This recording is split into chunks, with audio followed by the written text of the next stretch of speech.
Assalamualaikum warahmatullahi wabarakatuh. Kami daripada kumpulan 27 ingin membentangkan mengenai sektor industri kecil dan sederhana IKS. Ingin menerangkan berkenaan dengan industri kecil sederhana di Malaysia. Industri kecil adalah syarikat yang mempunyai jumlah dana pemegang share kurang daripada RM50,000. Manakala industri sederhana membawa maksud syarikat yang mempunyai dana pemegang share yang berjumlah dalam lingkungan RM50,000 hingga RM2.5 juta. Kepentingan IKS ini adalah untuk membuka peluang pekerjaan, mengurangkan import dan meningkatkan ekspor barangan tempatan, mengukuhkan industri pelancongan serta latihan bagi pekerja dan pengusaha. Okey, untuk seterusnya ialah isu IKS yang mana terdapat pelbagai isu yang telah timbul, tetapi saya menghighlightkan 4 sahaja, iaitu pandemik yang mana pandemik telah mengubah seluruh pembangunan ekonomi termasuklah pembangunan IKS. Selain itu, isu bahan mentah yang mana bahan mentah itu sukar didapati dan harga bahan mentah tak dapat dikawal.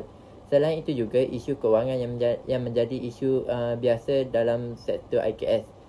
Terdapat juga isu penyeludupan sepadan seperti barangan Thailand yang dibawa masuk secara haram menjadi persaing barangan tempatan iaitu barangan IKS.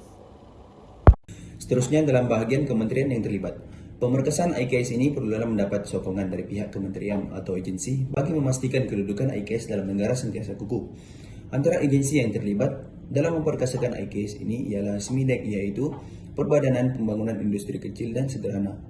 Agensi SMIDEK ini mula ditubuhkan pada 2 Mei 1996 yang berada di bawah Akta 539. Agensi ini merupakan agensi yang utama dalam memikul tanggung jawab untuk menyelaraskan pelaksanaan dan pembangunan IKS di Malaysia.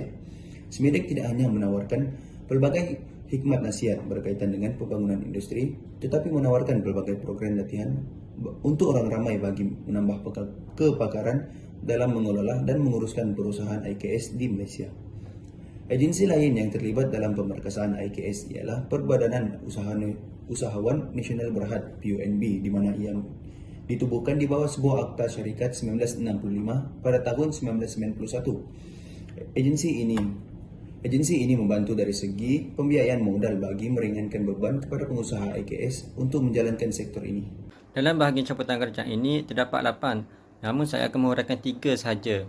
Itu salah satunya adalah isu kewangan di mana kerajaan telah memberikan peruntukan sebanyak 400 juta kepada agensi yang terlibat dalam membantu pengusaha IKS dalam membangunkannya melalui pinjaman, insentif dan lain-lain.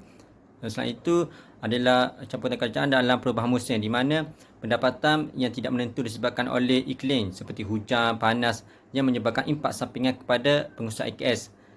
Misalnya banjir yang disebabkan oleh hujan lebat yang berterusan dan kemarau yang terlampau panas akan menyebabkan risiko penyakit seperti strok haba. Seterusnya adalah penjanaan pendapatan di mana kerajaan membantu IKS mendapatkan dana tambahan sewaktu pandemik. Misalnya kerajaan telah menyediakan platform seperti marketplace untuk pengusaha IKS memasarkan produk mereka. Okey, untuk keberkesanan dasar iaitu terdapat pelbagai dasar telah dilakukan seperti dasar pembangunan IKS, program penyertaan vendor, dana pembangunan IKS SME Corp dan skim jaminan pembiayaan perniagaan SJPP.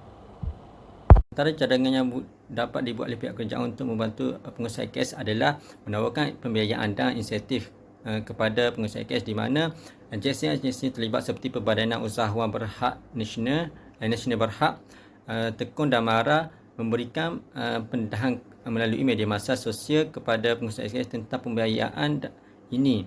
Selain itu, perubahan teknologi tradisional kepada moden di mana pengendalian mesin yang canggih dalam memproses produk dapat memendekkan masa, menjamin kualiti produk dan mempercepatkan produk itu dihasilkan. Seterusnya adalah memperkasakan produk IKS di mana memasarkan produk dengan kualiti yang menarik dari segi fizikal produk, proses, tempat dan harga yang mampu milik di negara jiran dan dalam negara.